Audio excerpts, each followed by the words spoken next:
Byakozwe n'intumwa igice ca mbere ku murongo 8 no w'icenda. Ariko muzohabwa ubushobozi Mpwemuyera niyabazako muzoba ivyabona byo kunshingira intahe i Yerusalemu ni Yudaya hose ni Samariya no gushitsa ku mpera y'isi. Amaze kuvuga atyo aduzwa babona igicu kimukura mu maso yabo. Imana nihabwa icubahiro.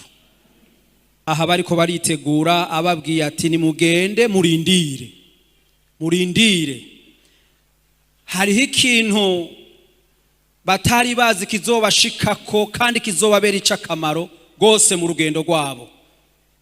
Ntavyo bari bazi, ntibari bazi ingene bizogenda, ariko Yesu arababwira ati genda murindire, muzohabwa ikintu, muzohabwa ubushobozi.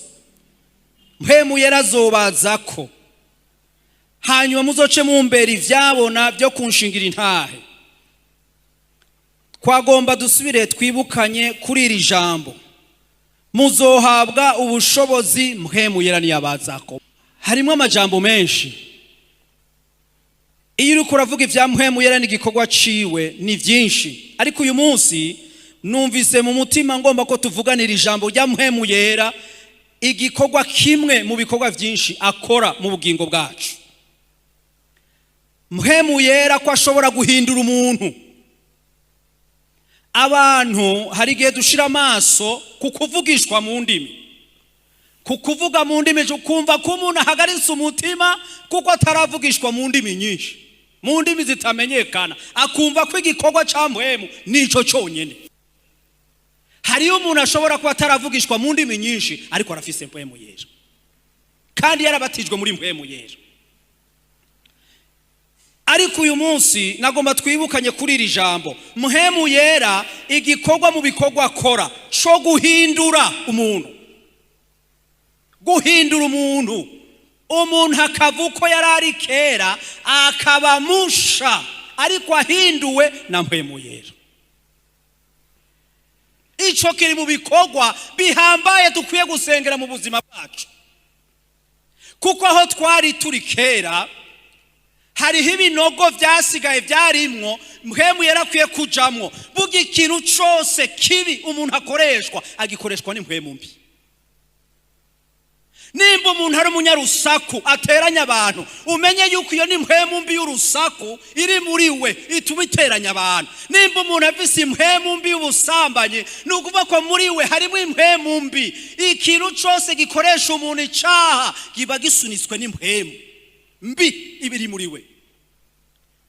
Iyo rero Mpwemuyera ageze ahantu yinjira, umuntu agatanga ubugingo bwiwe kuri Kristo Yesu, hanyuma akemera ko Yesu aza muri we, hari ikintu kiza muri we. Ubwa mbere Mpwemuyera ategerezwa gufata ikibanza caho hantu hose. Hanyuma uwo muntu ikigira kabiri akora nuko ahinduka, umuntu akaba musha. Uko bari bakuzi kera n'ingeso za kera ziravaho, umuntu akabicare mwegisha. Nico kimenyetso conyene cerekana ko vise Mpwemuyera.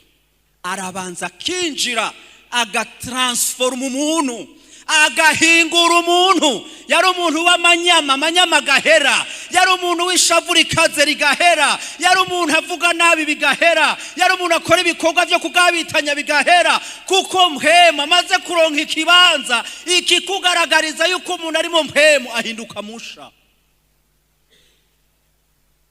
Ntuze wirukange munanirukanga numva mu yandi madini hanze aho abate ngo kandi ngo mwebwe ngo twebwe dutanguye kuvuga ngo utangura kuvugishwa. Ni nyabuna twe dutangura amaraso ya Yesu, nta tweze atugirire. Ukamengo ni Mpwemu, mengo ni interpreteur iri hariya batsa amatari kacayiza ngo dushika tuvugishwa gusa ngo kuko nico twahawe. Ariko wagenda hanze ukumva imbuto ziwe bagakubwira aracari umusambanyi, aracari gisuma, aracakora ibikorwa byo kugabitanya. Ariko yashitse mu rusengero bamashika avuga ati ngo dushika tuvugishwe. Eka bantu b'Imana, mu gikorwa ca mbere mbwira Mpwemuyera, mpindura. nimba ndi hagati muhira nibiboneke ko nahindutse, kuko ico si igikorwa nshobora kwikorera, ni igikorwa ca Mpwemuyera. Abari bakuzi kera bakabona ko hari hihinduka, hari umuntu yimuka akimukana n'ibintu bimwe bimwe, niko twumva mu mashuri ngo nimukanye n'ivyananiye turimukana navyo, kandi bakamwemera kuja mu rindi shuri. Eka siko bimeze. Twebwe muri Mpwemu ntiwimukana n'ivyananiranye. Eka ngo nzoba ndabikosorera imbere, bazoraba ibi byananiye, izi session nzozikora, ariko banyemereye ko nduga. Ariko muri Mpwemu tugenda buhoro buhoro. Igikorwa ca mbere muzohabwa ubushobozi. Mpwemuyera ni abazako, si ubushobozi bwa bundi gusa bwo kwirukana abadayimoni. Eka n'ubushobozi bwo kuduhingura, bukaduhindukiza. Umuntu akubonye kavuga ati vy'ukuri yarahindutse. Ico ni igikorwa ca Mpwemu.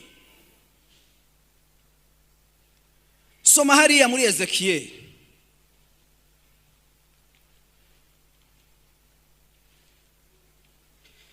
Ezekiyeli igice ca 36.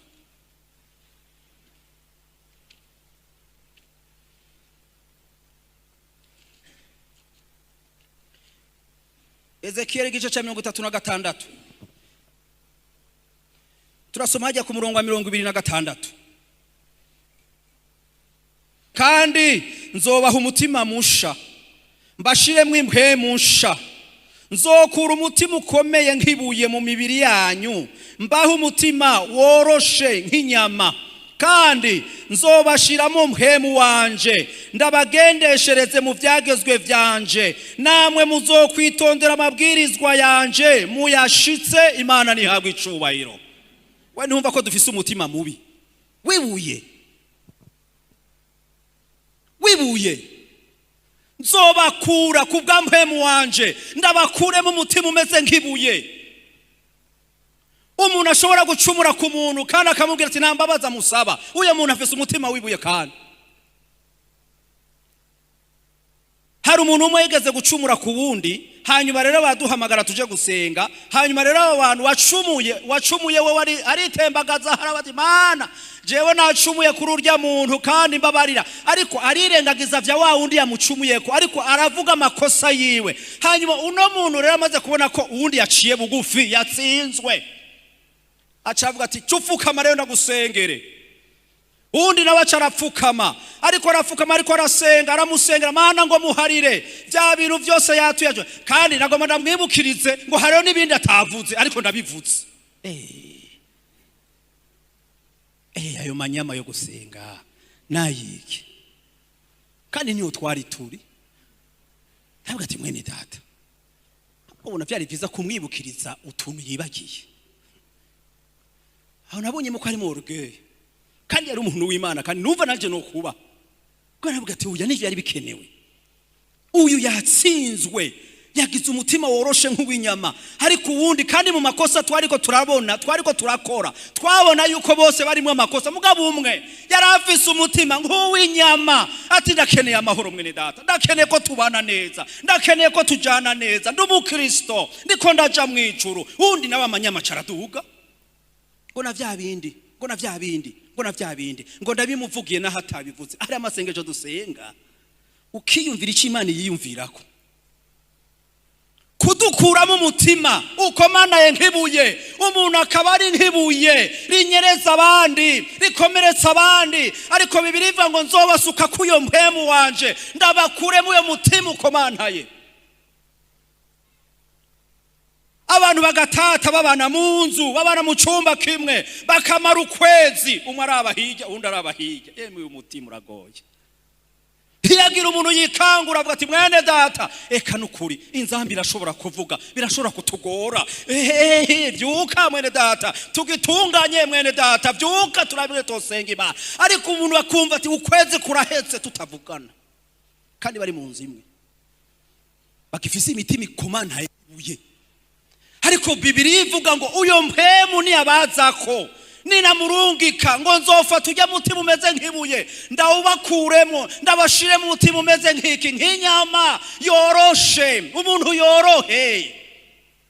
Hanyuma niyamara koroha ngo ivyagezwe vyanje bizoba muri mwebwe. Rero mubigendere mu bitabagoye, mubigendere mu biboroheye. Kubera iki? Wa mutima umeze nk'ibuye umaze kutuvamwo, Mpwemuyera akacamanutse ivyagezwe, abantu bakoroherwa ijambo ry'Imana, abantu bagatsindwa n'ijambo ry'Imana.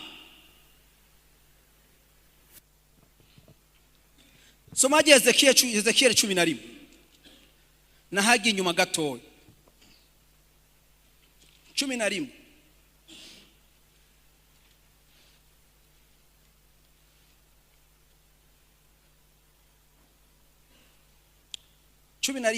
Ezekiel kuri 19.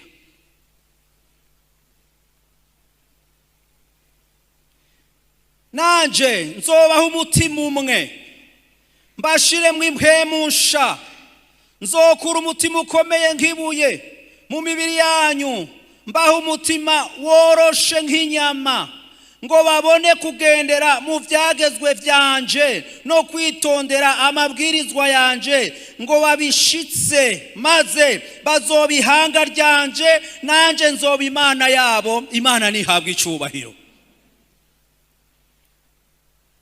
Bazobihanga ryanje kuko nzoba naritunganije. Bantu b'Imana, nimba hariho umutwaro tugiye kugira imbere y'Imana, n'umutwaro wo guhinduka. Mpwemuyera mpindura. Cacaha camakinkubita, cacaha camakinesha, ndakeneye Mpwemuyera mpindure. Umuntu agashobora kwinjira mu nzu akisanga ni wa wundi, nta kiradonoka, nta kirahinduka, ariko ndakeneye Mpwemu umpindure. Nico kintu ca mbere nifuza, kugira ngo mbe umuntu yahindutse imbere y'Imana. Ezekiel 37:14. Aya majambo ari henshi muri Ezekiel 37:14. Kandi nzobashiramo Mpwemu wanje, nzobashiramo Mpwemu wanje, mube bazima, mbashire mu gihugu canyu bwite, maze muzomenya ko ari jewe Uhoraho nabivuze. Ni kuhora hagize. Imana nihabwa icubahiro. Nzobasuka ko Mpwemu wanje, mube mu gihugu, mube mu gihugu mutunganye, mube mu gihugu mutekanye, muzomenya ko ari je nabashikije mu gihugu, ngo kandi ni jewe nzoba Imana yanyu. Ni kuhora hagize. Naya majambo y'Imana nari imaze iminsi ndiko ndayiyumvirako. Abantu birata imyaka bamaze mu rusengero, abantu birata imyaka bamaze mu gikogwa, abantu birata imyaka binjiriyeko, ariko abantu bari bakwiye kwirata ico Mpwemu yakoze mu bugingo bwabo. Umuntu akirata ati jewe yarampinduye, jewe nari mfise izingeso narahindutse, nabo tubana bo bishingira intaye, nabo dukorana bo bishingira intaye. Ivyo nivyo vyirato Paulo yavuze. Tukwiye kwirata igikorwa Kristo Yesu yakoze mu bugingo bwacu. Umuntu ni yarakwiye kwirata igihe amaze mu ishengero. Umuntu ni yarakwiye kuko iyo wirata muri ivyo, hari ahantu Bibiri ivuga ngo abambere bazoba abanyuma. Abambere batanguye muri Mpwemu bagaheza mu mubiri, bakaba bariko, ariko batanguye inyuma bariko bahereza muri Mpwemu, bariko barabona Imana mu bundi buryo. Ivyo nivyo vyirato dukwiye kwirata mu kintu Mpwemu yakoze mu bugingo bwacu. Paulo hari ijambo rimwe yavuze ariko arabwira Abikorino, cete ca kabiri ca Abikorino igice ca 3, turasoma hajya ku murongo wa 3. Kuko muboneka ko muri cete Kristo yatwanditseko, nk'uko igikorwa cacu kiri, kitandikishijwe wino, ariko candikishijwe Mpwemu w'Imana nzima. Kitanditswe ku bisata vy'amabuye, ariko canditswe ku bisata ari byo mitima y'inyama yanyu. Imana nihabwa icubahiro. Iri jambo ni jambo rihambaye, kuko mu byo twanditsweko icete gisuma tuboneka. Paulo aravuga hano, yavuze ngo turi cete gisomeka. Mbere nitwari cete gisomeka, mugabo turi cete gisomeka, ngo ariko ico cete ni canditswe na wino, kwa kundi bari bamenyere kuvyandika ku bisata by'amabuye bakandika ivyagezwe, ariko ngo ico cete twakiriye cyatumye duhinduka cyanditswe na Mpwemu w'Imana acandika mu mitima yacu. Ngo nico gituma niyo tugenda ibisate byacu biri mu mitima yacu indani muri twebwe, hanyuma bigaseruka abatubona bakabona ko turi cete gisomeka. Turiko turagenda barabona kuri cete gisomeka. Ubu sibijya bya wino vyanditswe kera, ariko twebwe turi cete Mpwemuyera yanditse ubwiwe acandika he mu mitima. Nukuvuga ngo twahindutse muri twebwe, turaboneka ko twahindutse. Ntidukeneye kugira ya mambe ya kera, nitukeneye kugira za kanzu za kera, nitukeneye kugira bya byagezwe bigaragara bya kera, ariko ivyete n'ingeso zacu ziratumenyekanisha mu rupangu yatuba. Baramenye icete urico bakavuga tujya muntu ni cete gisomeka, n'umukristo yakijijwe, n'umukristo yamenye Imana.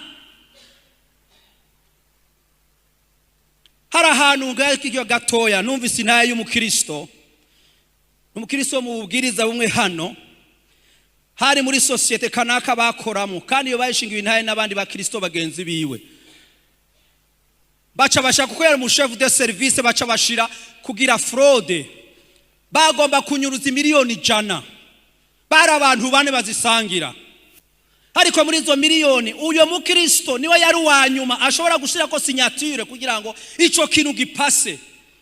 Ariko babandi batatu baratangura kwivugana muri bo ati nyamara urya mufasoni no mu Pentecôte turamuzi. Uko nyene ko bavuganye, uyu ariko aradushingira iyo ntaye ngo nyabanya nawe mwasanga ari mu Pentecôte byukuri iki kintu nigipase.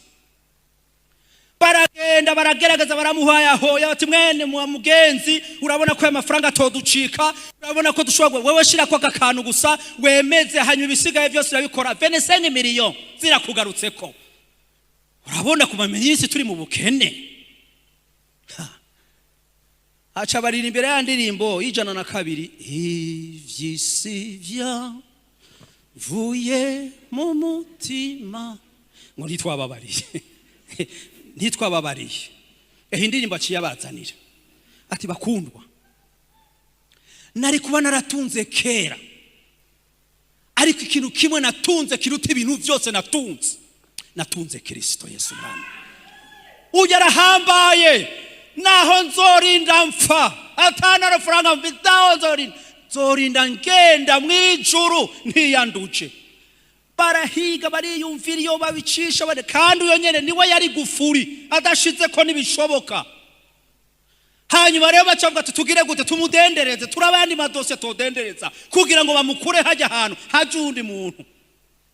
Baragerageza baraca hariya, baraca kwa deje, baravuga ibintu byinshi, baravuga ibikorwa byinshi, baravuga ibintu baramudendereza bigwa biranka kwavaho. Ku maherezo bagarutse, umwe aca aravuga ati byukuri ngo hariho abantu bamenye Imana, ngo ntako 25 miliyoni azihomvye, mugabo narabonye umuco mu bana b'Imana. Kuko numvise mu makuru kuyo umwe ashobora kuba yaciye yihana kuko yabonye intahe.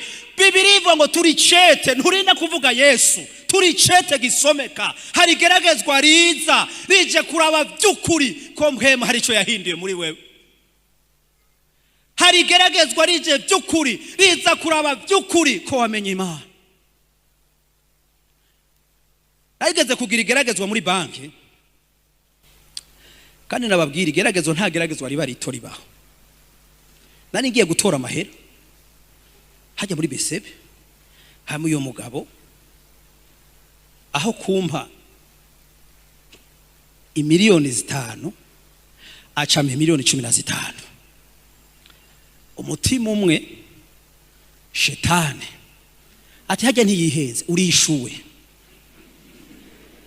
urishuwe ndayafata kugira ngo ndamwereka ko nawe yihenza. Ntako shetani urabesha, sinishuwe n'uburozi unshize imbere. Shize harya gato ndagaruka ndavuga ni nyakuba,